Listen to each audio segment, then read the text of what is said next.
नमस्कार, खबर हरियाणा में आप सभी का स्वागत है। मैं हूं आपके साथ रिंकल गुप्ता। चलिए खबरों का सिलसिला शुरू करते हैं। अंबाला में हरियाणा के खेल और स्वास्थ्य मंत्री अनिल विज ने जनता दरबार लगाया और लोगों की समस्याओं को सुना। इस मौके पर जिले के सभी आला अधिकारी भी मौजूद रहे। मंत्री ने लोगों की समस्याओं को सुना और लोगों को से जल्द ही उन्हें सुलझाने का आश्वासन दिया। साथ ही मंत्री ने लोगों की समस्याओं को जल्दी सुलझाने के लिए जिले के सभी आला अधिकारियों को निर्देश भी दिए। वहीं कुरुक्षेत्र के सलारपुर रोड पर एक व्यापारी से 14 लाख रुपए लूटने की वारदात ने पुलिस की सांसें फुला दी हैं। बदमाश 3 गाड़ियों पर सवार होकर आए और व्यापारी की कार को टक्कर मार दी और कार का शीशा तोड़कर उसमें रखे 14 लाख रुपए छीनकर फरार हो गए। जानकारी के मुताबिक व्यापारी बैंक से कैश लेकर अनाज मंडी से अपनी दुकान पर जा रहा था, जिसके बाद सूचना मिलने पर एसपी सिमरदीप मौके पर पहुंचे और पूछताछ शुरू कर दी। अब पुलिस ने मामला दर्ज कर कार्रवाई शुरू कर दी है। पैसे लेने के लिए 4 लाख रुपये यूनियन बैंक से लेके आया। उसके बाद 4 लाख रुपये अपने इधर से ले गया, दुकान से ले गया। 6 लाख रुपये बैंक से निकलवाए गीता स्कूल ब्रांच से।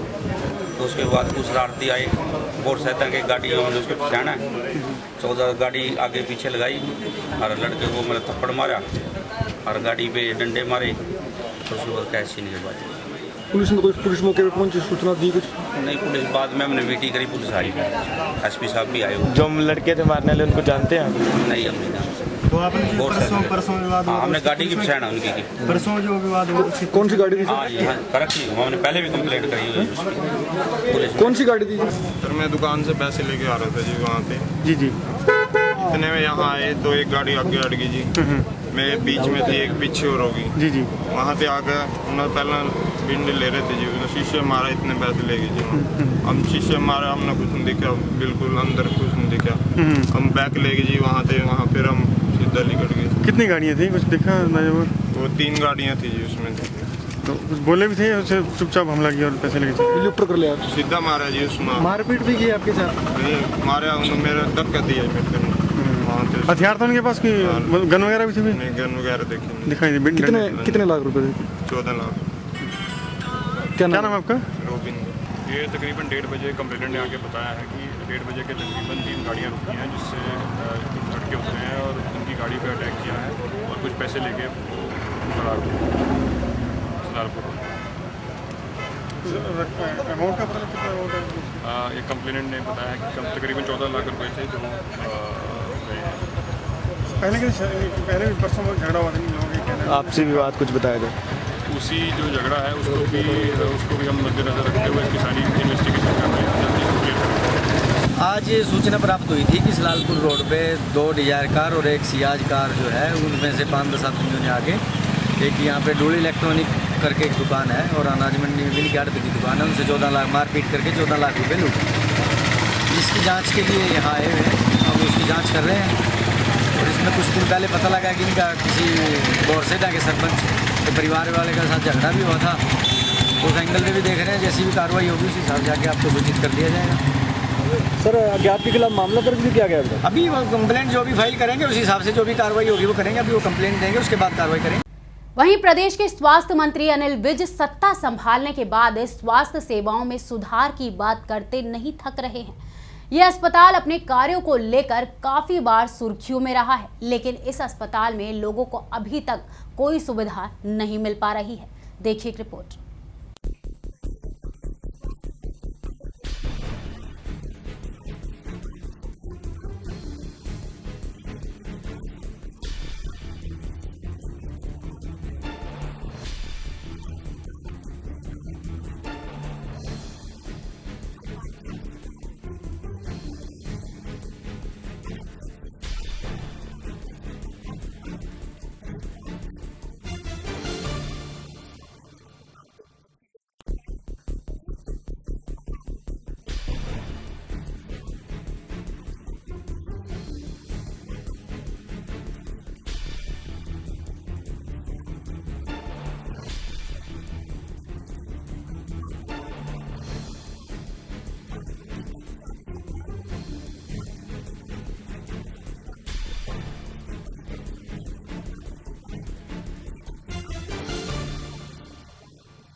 7-8 दिन हो गए मेरी लड़की यहाँ आई थी बच्चा दिखाने।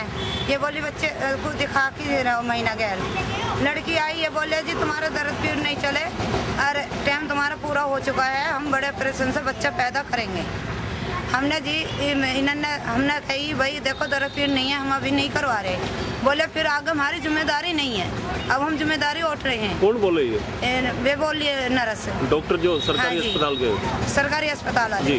हमने जी फिर उन्होंने साइन करवा लिए हमारे बच्चे से, बच्चे ने साइन कर दिए। मैं काम पे से बुलाई बच्चे ने, मम्मी तुम्हारी लड़की का ऑपरेशन है, ऑपरेशन से बच्चा पैदा हो रहा है। मैं काम पे से यहाँ आई हूँ, आके मैंने देखा तो लड़की ऑपरेशन थिएटर में चली गई है। तो हमें लड़की पैदा करके दी उन्होंने, लड़की पैदा करके दी है। कल से हमारी लड़की 6 बजे से उल्टी कर रही है, तो हम इनके बार बार आते हैं इनके पास। नू जी हमारी बच्चा उल्टा ही कर रहा है, हमारे बच्चे को तुम संभाल लो। ये बोले तुम्हारे बच्चे का कुछ नहीं हुआ, ना तो इन्होंने हाथ लगा देखा ना पैर देखे बच्चे का, बस ये नो कहते थे तुम्हारा बच्चा ठीक है, कुछ नहीं हो रहा, तुम ले जाओ इसे। हम लेकर आ जाते हैं। आज बच्चे की नो को उम्मीद नहीं दिखी, जब आज इन्होंने कहा नो तुम्हारी छुट्टी मिल चुकी है, तुम घर चले जाओ। हम बच्चे को ऊपर से लेकर बच्चे को लेकर आ रहे थे।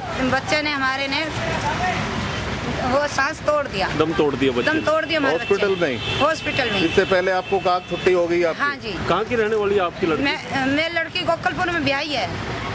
मैं यही की। क्या मानते हो किस वजह से आपकी बच्चा मरा है? अब जी यो तो ये जानेंगे, हमें तो देखो जी उल्टी बच्चे ने करी है, तो हम इनके दौरे तुरंत ही लेकर आए हैं। भाई हमारे बच्चों को संभाल लो। ये बोला कुछ नहीं हो रहा तुम्हारे बच्चे का। डॉक्टर की लापरवाही की वजह से ये? हाँ जी, 2 दिन हो गए हमारे बच्चे को, हम रात दिन इनके दौरे उतर रही हूँ चढ़ रही हूँ, उतर रही हूँ चढ़ रही हूँ। इन्होंने मेरे बच्चे की गौर नहीं करी, इन डॉक्टरों ने बच्चे की गौर नहीं करी मेरे की। इन्होंने मेरी लड़की काट पीट भी दी और फिर मेरा बच्चा इन्होंने मेरे हाथों से लिखाड़ दिया। तो मैं कौन से उससे बैठूंगी, कौन से उससे मैं लड़की की ससुराल में शिकल दिखाऊंगी। मेरे तो जी कोई सिर पे भी नहीं है कमाने वाला, मेरे तो बच्चे भी छोटे छोटे ही हैं। मैं कहाँ जाऊँ, कौन सेवा में जाऊंगी? अब कौन नहीं मिला जी, हमें कहीं भी नहीं मिला? नहीं मिले जी। अब हम जी दूसरे वहाँ में खड़े हैं, ड्रामा में खड़े हैं। हाँ जी। आप सीएमओ साहब के पास भी गए थे, वहाँ हाँ कोई था? जी, कोई नहीं मिला जी। वहाँ भी कोई नहीं था? कोई सारे जितने भी डॉक्टर थे सब यहाँ पर कोई भी नहीं है? मिले जी हमें। मेरी भतीजी है। क्या पूरा मामला था ये? सर ऐसे है कि मैं ऊपर से लेके आया, जब ये डॉक्टर के पास लेके गए, यानी कि 3 बार मैं डुलाया, इसने कोई गौर नहीं की। किसने? डॉक्टरों ने। यानी कि वहाँ पर डॉक्टर कोई सा भी नहीं, मैडम थी नहीं डॉक्टर था। कौन था वहाँ पर? सर कोई भी नहीं थे। किसने कहा आपने किसको कहा? सर मैंने नर्स बैठी थी, उनसे कहा कि मैडम इसको देख लो, मैडम ने नहीं देखा। नर्स ने क्या कहा? नर्स ने 3 बार मैं डुलाया, बाकी और कुछ भी नहीं गया। 3 बार डुलाया मैं, मैडम इसको देख लो, कुछ भी जवाब नहीं दिया। अभी ये जो शिकायत लिखी आपने, अभी किस अधिकारी से मिले हो, किन डॉक्टरों से, क्या कुछ रिप्लाई मिली है? पहले अस्पताल में आया हूँ, एक बार मैं इसमें रिपोर्ट दिखाने गया, उसमें भी आया, कोई भी नहीं मिला। कोई अधिकारी, कोई डॉक्टर नहीं मिला है? नहीं। बीजेपी चुनावों से पहले घोटालों को लेकर आरोप प्रत्यारोप लगाती थी, लेकिन सत्ता में आने के बाद बीजेपी ने चुप्पी साध ली है। घोटालों का पर्याय बनी नगर परिषद के प्रधान पर सरकार द्वारा विकास के लिए आवंटित 25 करोड़ रुपए की राशि के घोटाले का आरोप लगाकर लिखित में शिकायत भी दर्ज कराई है। आखिर क्या है पूरा मामला, देख लेते हैं एक रिपोर्ट।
के मामले में हम भारतीय जनता पार्टी के कार्यकर्ता सिटी मजिस्ट्रेट साहब से मिले थे।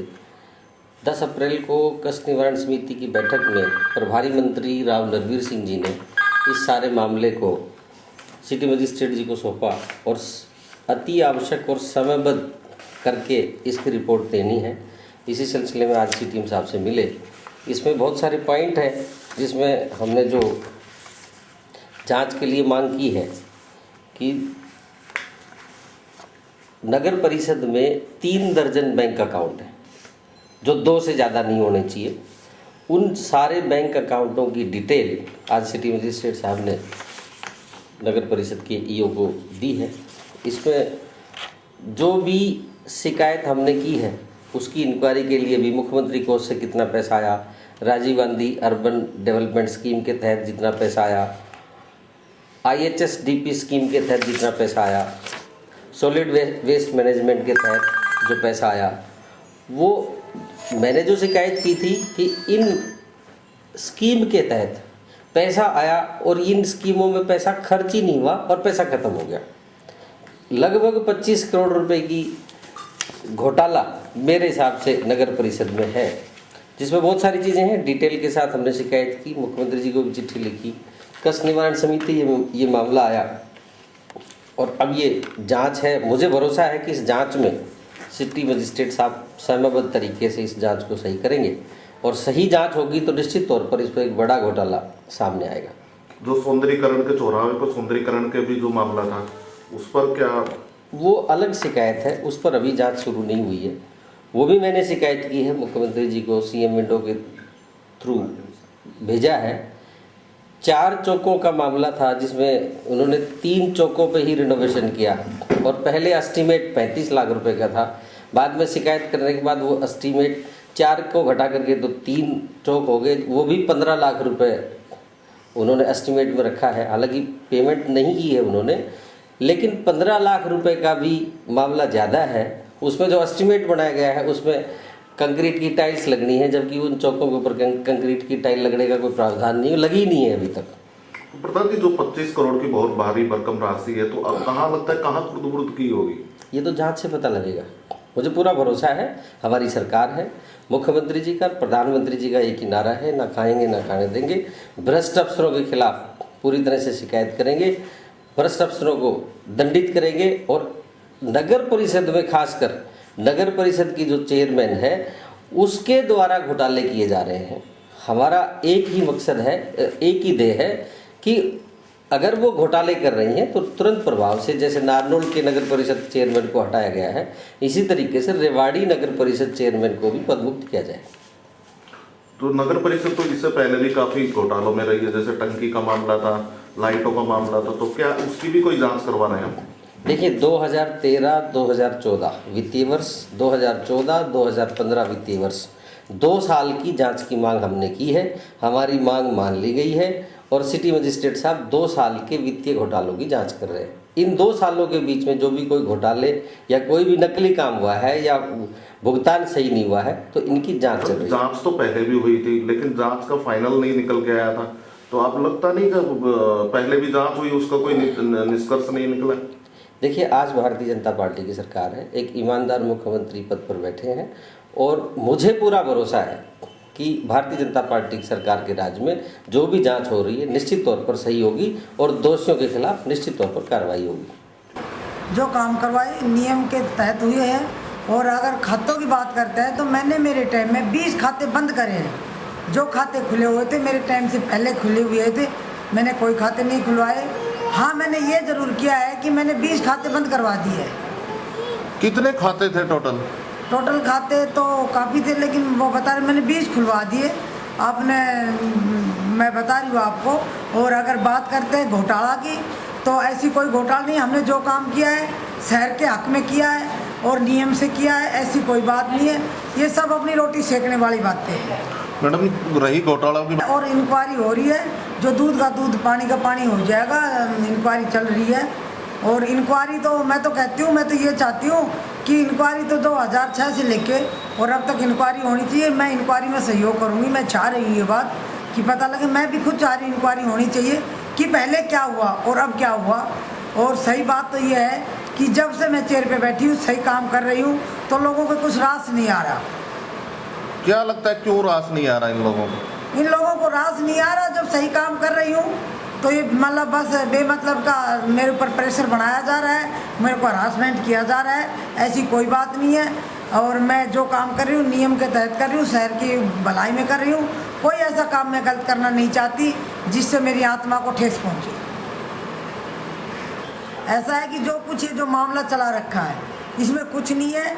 ये सब मुझे हटाने की साजिश चल रही है इन लोगों की, क्योंकि इन लोगों के में रास नहीं आ रही। इनके कहने के ऊपर ना काम करने की वजह से मेरे ऊपर प्रेशर बनाया जा रहा है। अगर बात की और विकास की बातें हम करते हैं तो मैं कहती हूँ कि जो मेरे समय में जो लाइटें की खरीदारी हुई है उनके बिल उठाए जाएँ और पहले की लाइटों के बिल उठाए जाएँ। जो लाइटें आज मैंने 1100 कुछ रुपए की खरीदी है, वही लाइट पहले टाइम में 2200-2300 रुपयों की लाइट खरीदी। अब मैं पूछना चाह रही हूँ कि महंगाई बढ़ी या घटी? इन रेटों को अगर जांच करवा ही रहे हैं तो ये जांच करवाए कि पहले के भी लाइटों के बिल कटवाएं और अब के भी कटवाएं। और अगर बात कर रहे हैं टेंडर की और वो, तो पहले मैं पूछना चाहती हूँ कि कितने काम टेंडर से हुए मैं पूछना चाहती हूँ और मुझे दिखाया जाए। मैं मांग रही हूँ अगर ऐसी बात जो कर रहे हैं इंक्वायरी की और सच्चाई से अगर वो लड़ना चाहते हैं तो मैं सच्चाई से लड़ने के लिए तैयार हूँ। नगर परिषद में 8 साल से 1 रुपया बिजली बोर्ड को नहीं दिया गया और मैंने जब से चेयर संभाली मैंने 2 करोड़ रुपया बिजली बोर्ड को भी दिया। तो कुछ ऐसे काम है जो लोगों को रास नहीं आ रहे और मेरे से कोई वो नहीं है, क्योंकि मेरे काम रास नहीं आ रहे, इसलिए मुझे महिला समझ के मेरे ऊपर एक दबाव बनाया जा रहा है। एससी और महिला समझ के मेरे ऊपर ये दबाव बनाया जा रहा है, मुझे बार बार हरासमेंट किया जा रहा है। ऐसी कोई बात नहीं है। जो मैंने काम किया कानून के तहे में किया, दायरे में किया है, ऐसी कोई बात नहीं है। पैसे शहर में लगे हैं, कोई ऐसी बात नहीं है। विकास आपके सामने है। और फिर अंत में मैं ये कहना चाहूँगी कि भी जो इंक्वायरी हो रही है, इंक्वायरी में दूध का दूध पानी का पानी हो जाएगा। वहीं साइबर सिटी गुड़गांव में चोर बेखौफ होते जा रहे हैं। दुकानों में सीसीटीवी कैमरे लगने के बावजूद भी चोरों को तीसरी आंख और खाकी का खौफ खत्म होता जा रहा है। ऐसा ही एक नया मामला गुड़गांव के पॉश इलाके न्यू कॉलोनी में से सामने आया है। चोरों ने मदान रेडीमेड्स गारमेंट्स का आसानी से दुकान का शटर तोड़कर चोरी की वारदात को अंजाम दिया है। क्या है पूरा मामला, देखिए रिपोर्ट में।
बस शनिवार को मैं माल लेकर आया था दिल्ली से।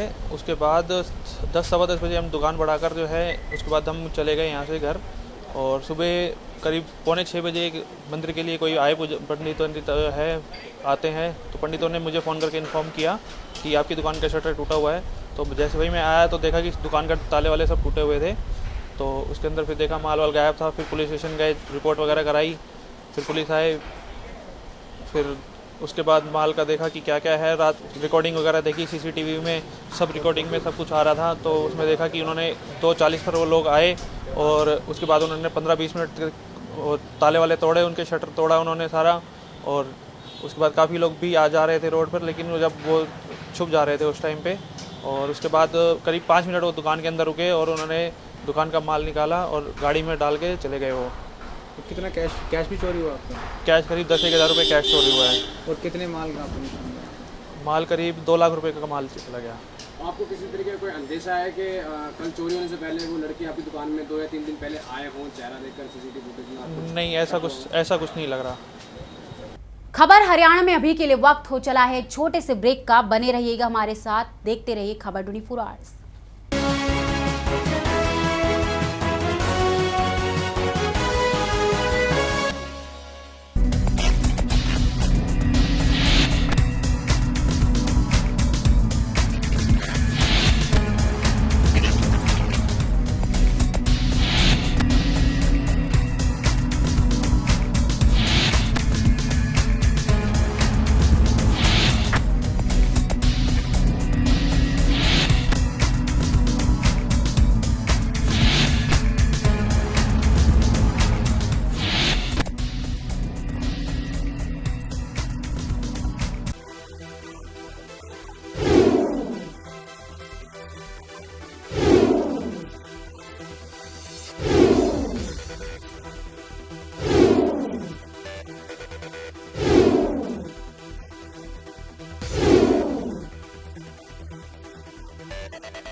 I'll give you everything you'll ever need, and I'll find a way to turn you into a monster.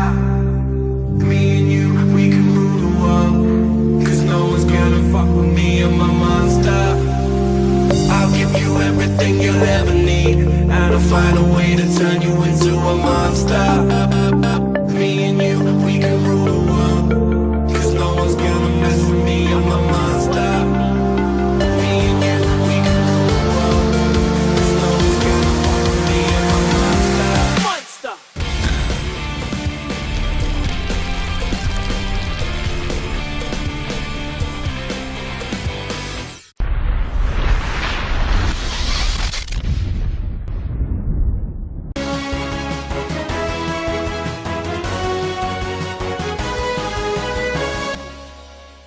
Break के बाद आप सभी का फिर से स्वागत है खबर हरियाणा में। चलिए कर लेते हैं रुख कुछ और खबरों का। जिले के किसानों का रुझान लगातार पॉपुलर की खेती की ओर बढ़ता ही जा रहा है। किसान पॉपुलर की खेती कर कम लागत पर अच्छा मुनाफा कमा रहे हैं और पॉपुलर की खेती करने के लिए वन विभाग भी किसानों को प्रोत्साहित कर रहा है।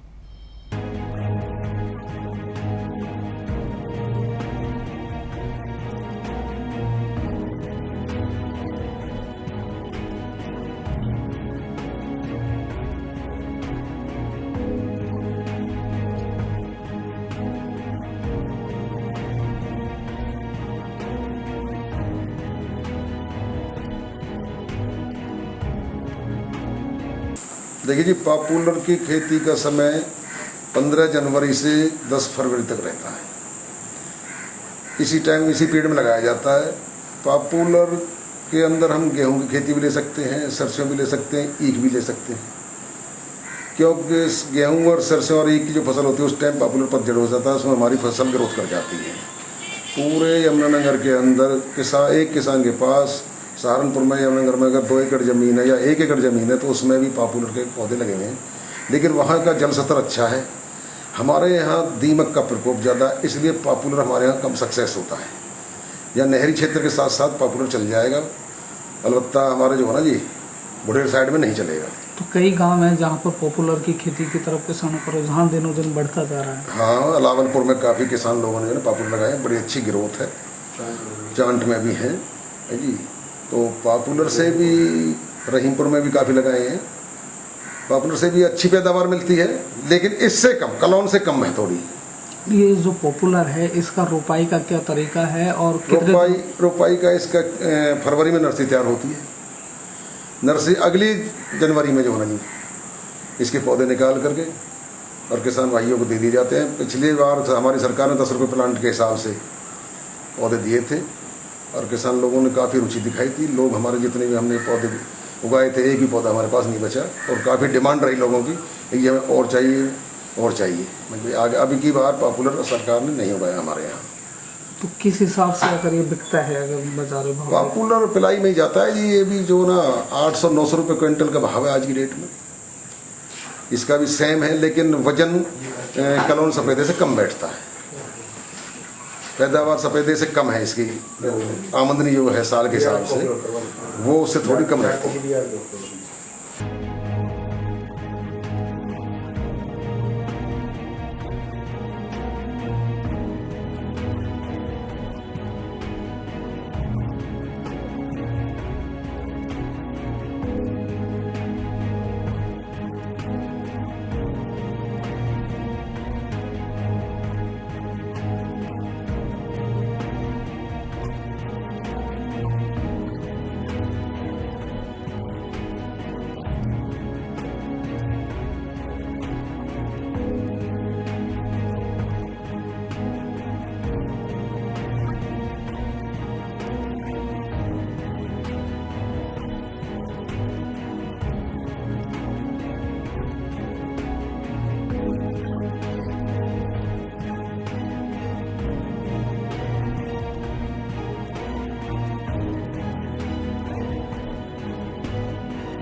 अब बात करते हैं नेपाल की। नेपाल में भूकंप के बाद भारत सरकार के बचाव अभियान से बचकर आए भारतीय अपनी सरकार को और खुदा का शुक्रिया अदा कर रहे हैं।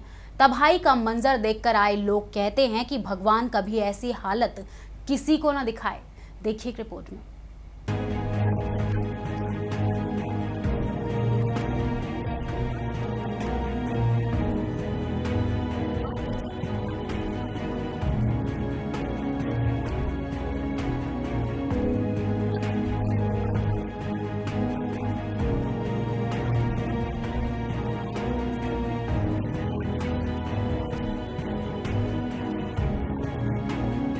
हम टैटू कन्वेंशन के लिए गए थे। यहाँ से 3 दिन का कन्वेंशन था, जिसके लिए यहाँ से मैं अकेला नहीं, बहुत सारे 100 के करीब टैटू आर्टिस्ट इंडिया से गए थे, हर जगह से। तो वहाँ पे मैं 24 को गया था, थोड़ा लेट था, बट मेरे साथ जाने वाला भी किसी तरह टिकट कैंसिल करा ली थी, पता नहीं क्यों वो नहीं गया। मैं गया अकेला। फिर वहाँ जाके 24 को हमने एंजॉय किया। 25 तारीख को हम अंदर ही घुसे थे, जस्ट थोड़ा सा अंदर जाने के बाद लेट थे। जो भूकंप आया, जिस तरह के हिला, हम सारे भागे। बहुत अच्छी जगह थी, याकिनती होटल था, 5 स्टार था, जिसकी वजह से शायद हम जिंदा हैं, बचे हुए हैं। बट बाहर आने के बाद जो चीज़ देखी है वो खौफनाक था, बहुत ज़्यादा डरावना था, जिसका अब आपको बयां करने से भी मतलब रोंगटे खड़े हो जाते हैं और डर अंदर सहमा हुआ है। इवन 25 तारीख को पता चला, हम वापस 26 मॉर्निंग 5 बजे आ गए हैं चौथी फ्लाइट में। उसके बाद भी मैं कल रात को सो नहीं पाया।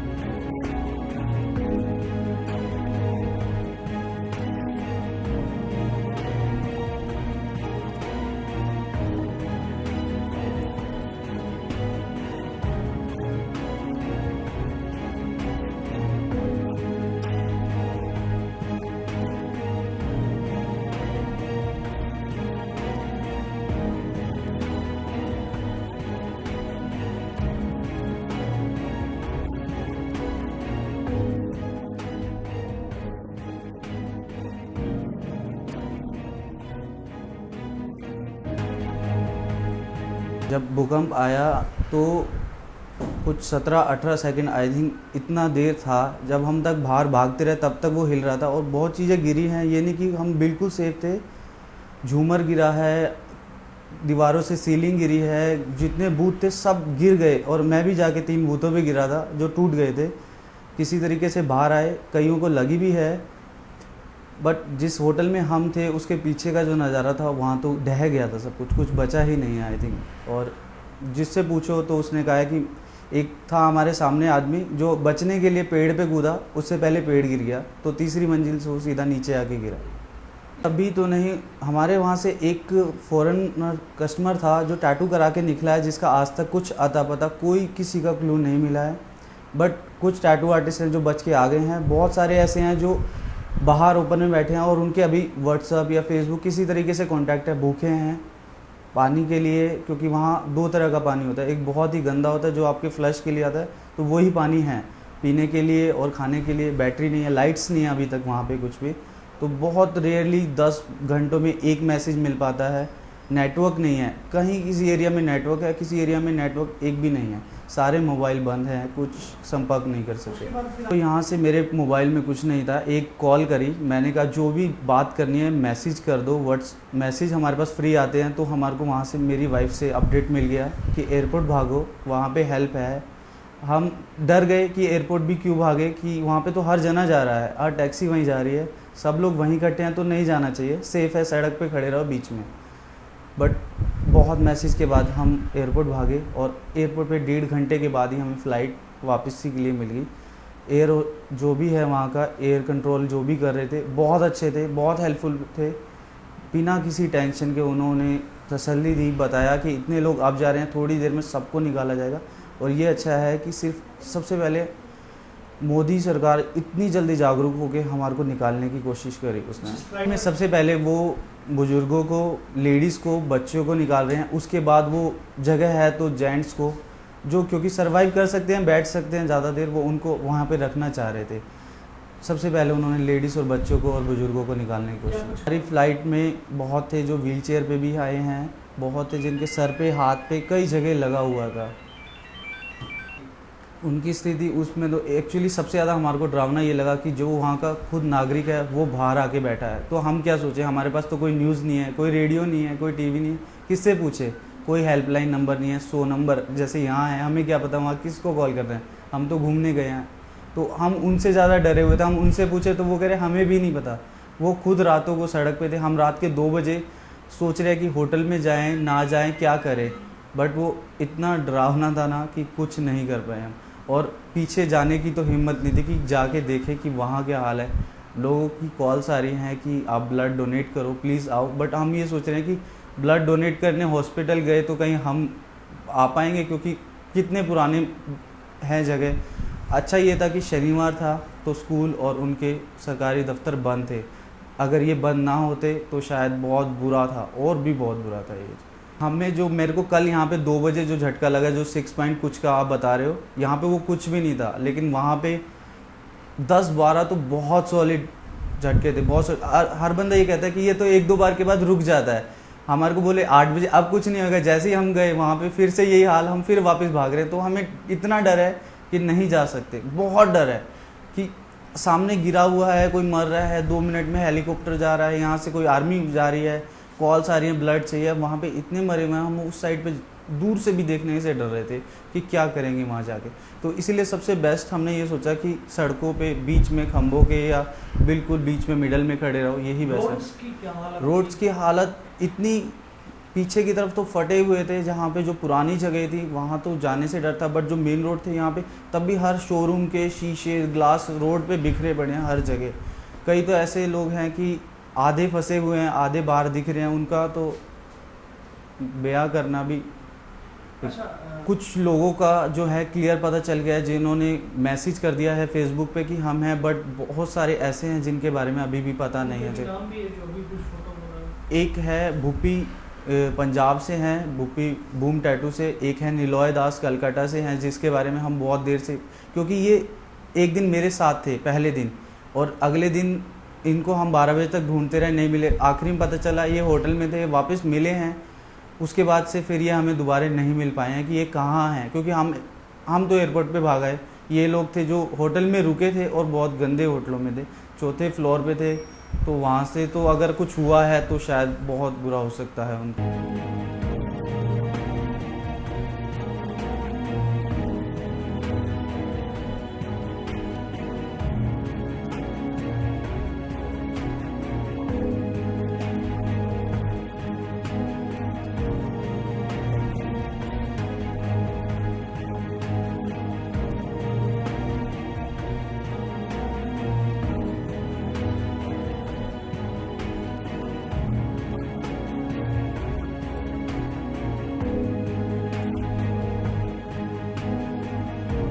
ज़्यादा परेशान थे हम, कोई बातचीत नहीं हो पा रही थी इससे। ऐसे लग रहा था बस भाग जाऊं उड़ के और इसके लेके आ जाऊं। थोड़ी सी बात हुई इससे तो अच्छा लगा। भगवान के शुक्र है कि वापस आ गया, ठीक ठाक है। आ रहा था बहुत देर तक लगे रहे टीवी पे देखते रहे। मतलब मैं तो 1.5 दिन तक ऐसे टीवी के आगे ही बैठ रही, पूरी रात पूरा दिन। सिर्फ 2 मिनट इसके से कांटेक्ट हुआ दोपहर के बाद कि मम्मी मैं ठीक हूँ और रोड पे बैठा हूँ। बस भगवान का शुक्र है आ गया, बस ठीक ठाक घर।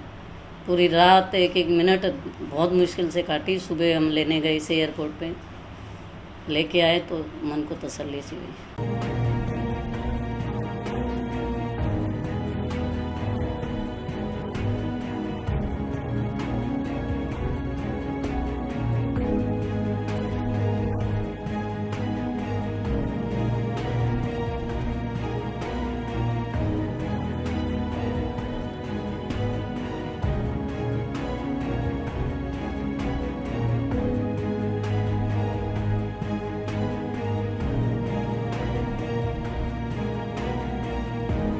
वहीं होडल की अपराध शाखा पुलिस ने अवैध हथियार बनाने वाले 5 महीने से फरार चल रहे 3 आरोपियों में से 2 को गिरफ्तार कर लिया है। देखिए रिपोर्ट।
जो आरोप है उनके खिलाफ 23/12/2014 को हमने बासवा गांव के जंगल में बड़ी जोड़ के किनारे अवैध भट्टी चल रही थी, नाजायज हथियार बनानी थी। उस संबंध में ये हमारे मुलजिम थे, इनको उस संबंध में पकड़ा, इनको रात पकड़ा था और आज इनको पेश अदालत करके एक दिन हिरासत पुलिस रिमांड लेंगे और आगे जो असला लेकर भगे थे उसको बरामद। ये मुकदमा 23/12 का था, उसी दिन से फरार चल रहे थे 2014। अवैध हथियार बनाने का मटेरियल कुछ रोन थे खाली, जिनसे इस साइज से हथियार बनाते हैं, वो औजार थे जो बनाने वाले इसको अवैध असले। कांग्रेस नेता बलवीर पाल की मौत मामले में 3 दिन बीत जाने के बाद भी आरोपी को पुलिस अभी तक गिरफ्तार नहीं कर पाई है, जिसके विरोध में मृतक बलवीर पाल के परिजन एक बार फिर से उतरे हैं सड़कों पर प्रदर्शन करने के लिए और पुलिस के खिलाफ जमकर नारेबाजी भी कर रहे हैं।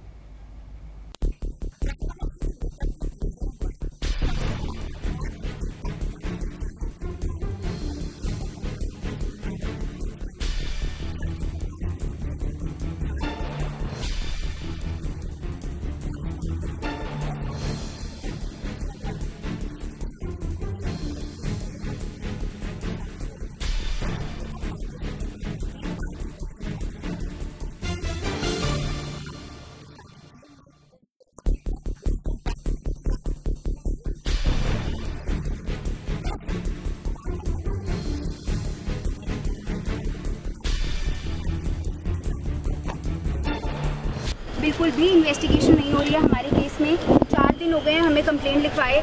जो SIT बनी है उसके इन्वेस्टिगेटिंग ऑफिसर ने एक बार भी आकर कांटेक्ट नहीं किया है हमें, ना हमें ये पता है कि हमारी SIT में कौन कौन से ऑफिसर्स हैं। बहुत ज़्यादा डिसअपॉइंटेड है पुलिस सिस्टम से। एक तो आप रात को एक इनोसेंट इंसान के घर एक टेररिस्ट को अरेस्ट करने की तरह आते हैं, उसके बाद इतना बड़ा हादसा होने के बाद we have lost our parents and still no one is here to listen for us. क्या मामला था, कौन कौन आरोपी थे इसमें? देखिए 6 पुलिस वाले आए हैं हम, और ये चंद्र प्रकाश कथुरिया के कहने पर ये 6 लोग आए हैं।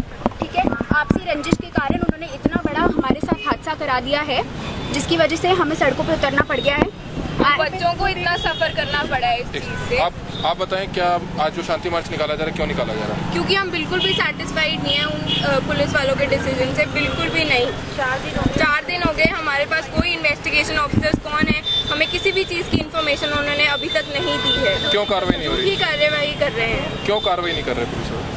वो भाजपा के पॉलिटिकल प्रेशर है उनके ऊपर। कौन कौन इसमें आरोपी हैं जो नहीं अरेस्ट हुए तक? चंद्र प्रकाश कथुरिया और बाकी सारे पुलिस ऑफिसर्स, और जिनके डायरेक्शन पे वो पुलिस ऑफिसर्स आए थे, एसएचओ ललित कुमार। हमें ये भी नहीं पता कि वो कौन से कॉज के लिए थे, उनसे भी पूछो, वो भी यहाँ कहते हैं हमें कुछ नहीं पता। आप क्या चाहते हैं? हम ये चाहते हैं कि वो अरेस्ट हो, चंद्र प्रकाश कथुरिया अरेस्ट हो, उसे पार्टी से निकाल दिया जाए, उन पुलिस वालों को टर्मिनेट कर दिया जाए और हमारे पापा को इंसाफ मिले।